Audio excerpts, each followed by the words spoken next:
In today's video, we're going to be diving into the upcoming pattern, taking a look at overall colder times ahead. The models are back and forth between this, and they do have warmer times alongside the cold times. And you guys know from all of my videos, if you've been keeping up with them, that I have been really just predicting a warmer spring straight into April. But really, the weather has had other plans, and I will admit that I've been relatively wrong with this ideology that we're just going to move straight into late March and into April in a warmer fashion. It seems like the cold air wants to make a comeback here, and this will present itself with multiple snow threats as well. We know that it's harder for snowstorms to occur in late March, but nowhere near impossible, especially for the more northern areas. But we've seen some models trending at some snowfall for the Ohio Valley, Mid-Atlantic, into the Northeast, so this won't necessarily be exclusive for those northern areas for the full amount of the whole model run, but we'll wait and see what it shows. We do have some severe weather threats in there as well, and like I said, some warmer times, but we're going to see the end of the model run to be cold as well, so really no end in sight as of today for that cold in the east. A little bit depressing, but that is what we're dealing with. So let's take a look at the 6 to 10 day temperature outlook here from the National Weather Service. And what we see is March 24th through 28th here is featuring a strong signaling for a positive PNA look. And this really is a driving force for our weather patterns. This forces all of the cold air to basically just funnel into the east here, as you can see, for this 24th through 28th time frame. And when we look at the precipitation, we see a big time dry area kind of moving through the middle of the nation here. And then we can see, and I'll add an X because that's basically shut down. We do see some above average precipitation there in the northwest, some across your Gulf states here, as we might have some storm systems moving through there. And then there will be an above average activity area there in the Mid-Atlantic and Northeast as well, which again could translate to some snowfall in there during this time frame. When we look at the 8 to 14 day period, it doesn't change too much other than the fact that we do see this positive PNA kind of shifting most of the warm temperatures a little bit towards the southeast here in the south central states. We can even see some of it reaching the southeast here. And this cold seems a little bit more exclusive for the northeast and north central regions of the nation, but it is still very much so there by the 26th of March through April 1st timeframe. Looking at the precipitation, we do remain dry for some of these areas in the middle of the nation, although it's a little bit less prevalent. The driest area actually being the southeast here for states like Georgia, South Carolina, Florida, perhaps even, with some of that activity mostly being for the central west coast up to the northwest. And this does move into a lot of the Great Lakes, Ohio Valley, into the Mid-Atlantic and Northeast as well. And then we can see a little bit of southern Texas in there as well. Looking at the past 20 days, so this will be your full month of March plus the final 2 days of February. We do see that it has been very much so the opposite of this up until this point. We can see colder conditions along the west. We call this a negative PNA, so the very opposite of what we're expecting coming up. And it causes the very opposite. Instead of the cold moving around the positive PNA, we actually see the warmth move around the negative PNA here into a lot of the central states and the eastern states, where we have had a very, very pleasant start and middle point to this month of March. But the final, I would say, fourth or third of this month is going to be much different than this, it does appear. Looking at the European model, as we're looking at this afternoon, a little bit earlier from the time you're watching this video, we do see a 992 over Colorado, and this is bringing some heavy snowfall to the Rockies and Plains. And that's really the extent of the activity as of now here in the United States. And even as we move towards probably a lot closer to when you're watching this video, 8 p.m. here today on Tuesday, March 18th, we do see a 988 over Kansas, that continued snowfall for parts of the Plains and Rockies there. And when we look at the jet stream, we can see we're still in this negative PNA look, where there's a big time trough here over the west and a pretty decent ridge over the east. Although for the East Coast, if we watch these red lines, they're traveling down the East Coast pretty rapidly. So what this tells us is that the warmest temperatures are here over the middle of the nation, and the East is quite a bit cooler, or the East Coast, I should say, than those more central counterparts. But it's still a ridge pattern in the East regardless. As we just continue on towards tomorrow, we do see this low is still around 989 there between Missouri, Iowa, and Illinois. This does cause a snowstorm for parts of the Midwest and Plains here, Kansas, Nebraska, Iowa, Minnesota, Wisconsin, and even up into the upper peninsula of Michigan there. Underneath it, we do actually have a thunderstorm and severe weather threat extending down to the Gulf Coast and as far northward as Illinois, Indiana, Kentucky, Tennessee, Missouri, Arkansas here, Mississippi, Louisiana, all dealing with these thunderstorms and potential for severe weather. As always, we will go over the Storm Prediction Center outlooks at the end of this video, so keep that in mind. But really a stormy look here, to say the least.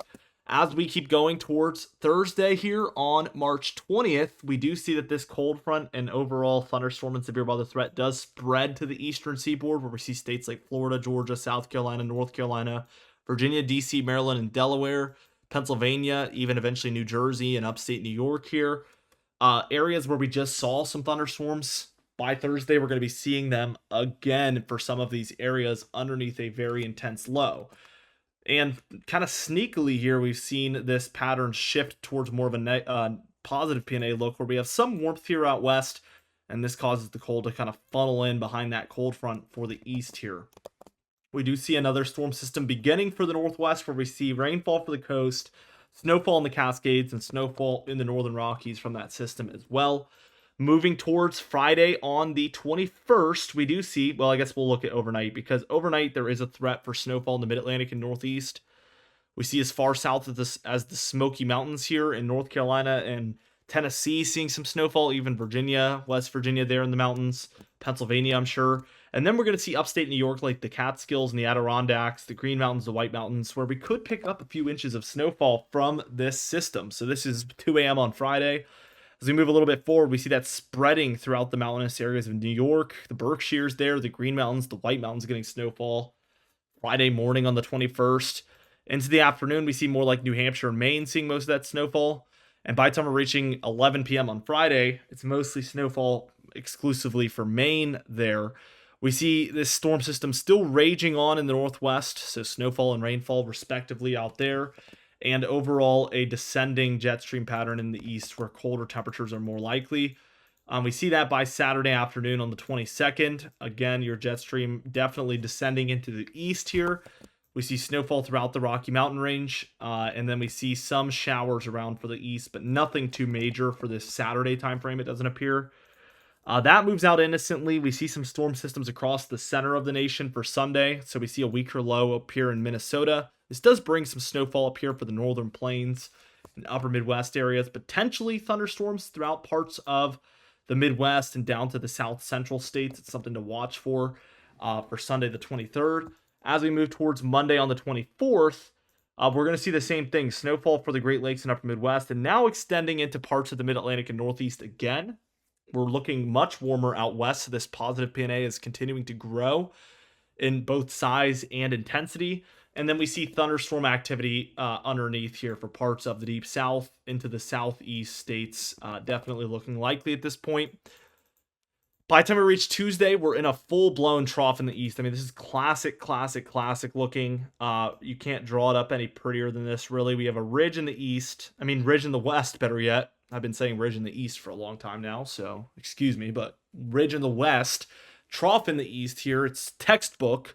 Positive PNA look here out west with the cold just pouring into the Great Lakes, Mid-Atlantic, and Northeast. And trust me, nobody is more upset about this than I am. I've been really enjoying the 60s and 70s we've had at times, the thunderstorms, and this really just puts everything on pause. Also, my garden, maybe gonna have to wait a little bit longer than expected to plant everything out there. So this is really just putting a lot of things on hold for many folks. As we move towards Wednesday on the 26th of March, we do see a continuation of what we saw the day prior, trough in the east, ridge in the west. There is pockets of snowfall here within this trough, like the upper Midwest, nearby the Great Lakes in Pennsylvania, Ohio, and New York, and then still for the mountainous areas of New England. Some snowfall is occurring on Wednesday the 26th. By Thursday the 27th, we are entering close to the long range here, so you're going to want to take everything here with a grain of salt. But we do see a brief, what looks to be change in the pattern, where we see cold and storminess moving onshore to the northwest. This ridge is shifted a little bit further eastward, and this trough is a little bit more flat. It's not the deepest trough you've ever seen. So we are seeing a battle between the warmth and cold in here. But what we're going to see is the cold is going to win out again over time. Friday, it seems hard to believe at this point because now it looks like we definitely have a trough in the west, ridge in the east here, where you can clearly tell the warmth is pushing in here, like we've been seeing throughout a lot of March with a full-blown cold pattern here in the west. Snowfall possible throughout these northwest and north central areas. But again, we're going to switch back to the cold pattern.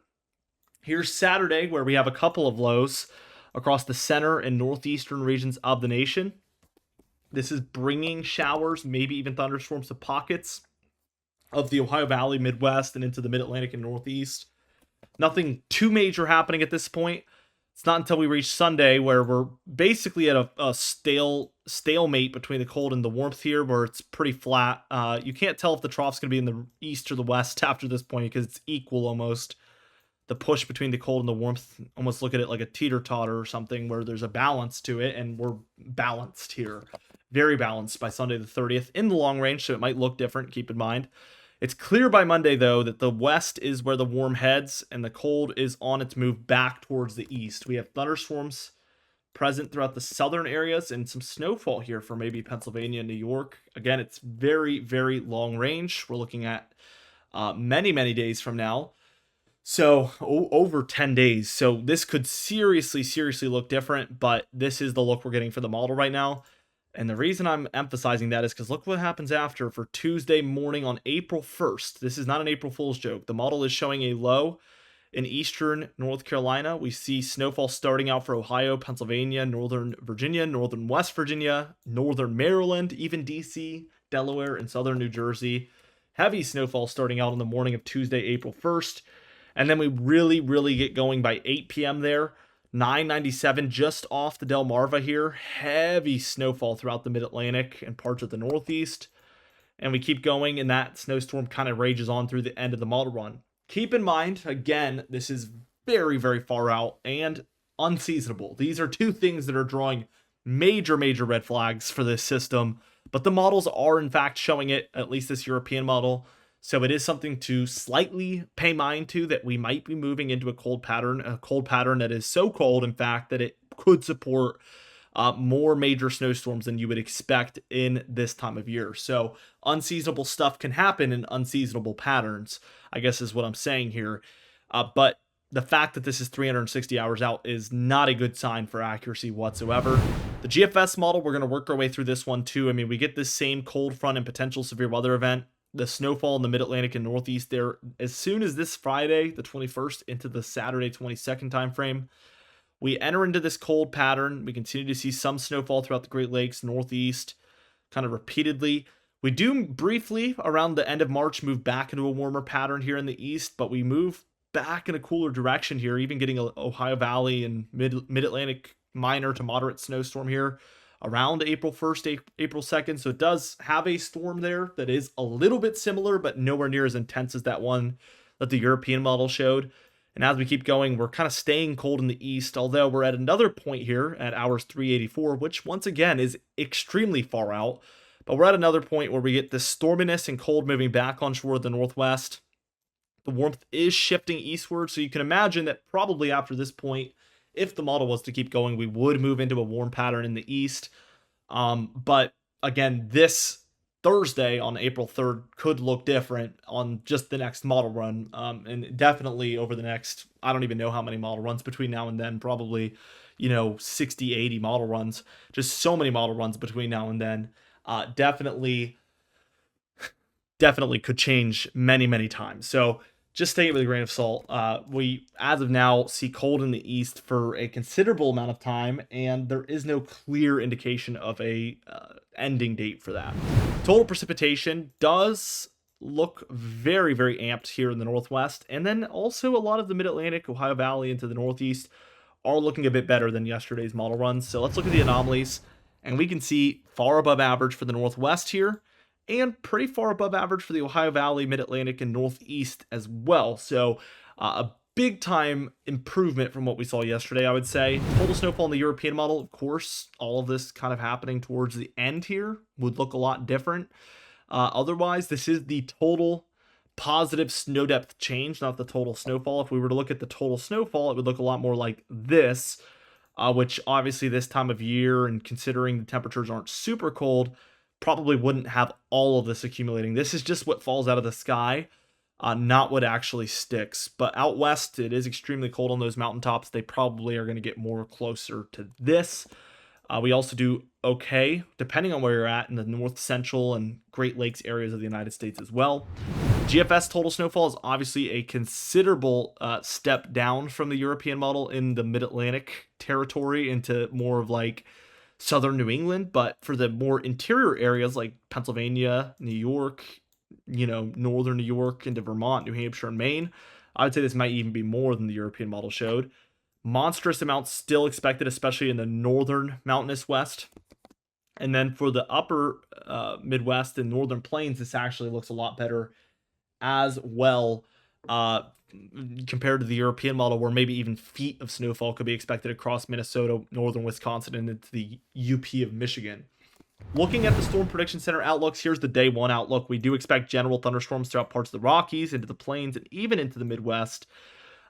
Again, the light green is where we expect general thunderstorms, but anything is possible. So I always say heed every watch, warning, and advisory. We do have a level 1 marginal risk of severe weather for Kansas, Nebraska, into parts of Missouri and Iowa. That's definitely going to be something to watch for. And, bad severe weather can happen in these lower risk levels. I talked about this yesterday, so please pay attention. That's for today into tomorrow morning on Wednesday the 19th. For day 2, which is Wednesday the 19th into Thursday the 20th, we have 2 general thunderstorm risk areas. We have the main one that you probably can obviously see, but we do have a little one there for Washington and Oregon. Then we have that level 1 marginal risk again from the deep south up through parts of the Midwest, Ohio Valley, and Great Lakes. But we also have a level 2 slight risk for Illinois and Indiana. Definitely something to pay attention to, as that's starting to climb a little bit, but this is all pretty standard. Nothing mind-boggling about this, and certainly not an outbreak or anything expected here. And for day 3, Thursday the 20th, we do have 2 general thunderstorm risk areas, one up there by the Rockies, and then one here across North Carolina, Virginia, DC, Maryland, and up into parts of Pennsylvania as well. So some thunderstorms in this kind of mid-Atlantic area expected, perhaps for Thursday the 20th. We still do have an extended day outlook, and I believe it's on day 6 here. Yeah. So this is going to be for Sunday the 23rd. We do have a 15% chance of severe weather across parts of Texas, Louisiana, Arkansas, and into a bit of Mississippi. This is an area that just had really bad severe weather, and they definitely don't need this. This translates to a slight risk, at least, these yellow areas. So level 2 slight risk, that's exactly what 15% translates to. They did issue this at day 7, which is very far out. And typically when they issue things like this very far out, it means they are really, really paying attention to it, which means it could be quite bad. Obviously, these can only be 15 or 30%. So there's no telling really what category this will end up being, whether that's marginal, slight, enhanced, moderate, high. There's no real telling. But when you see the littler area of the yellow one, that leans more towards marginal, slight, or enhanced, not moderate or high. But obviously anything's possible between now and then. We will continue to monitor this, though, with you guys. So be sure to subscribe. We upload every single day. You can even hit the bell icon for daily notifications when we upload so you never miss one. Be sure to like the video if you did enjoy it. Leave a comment down below, and I'll see you guys in the next video.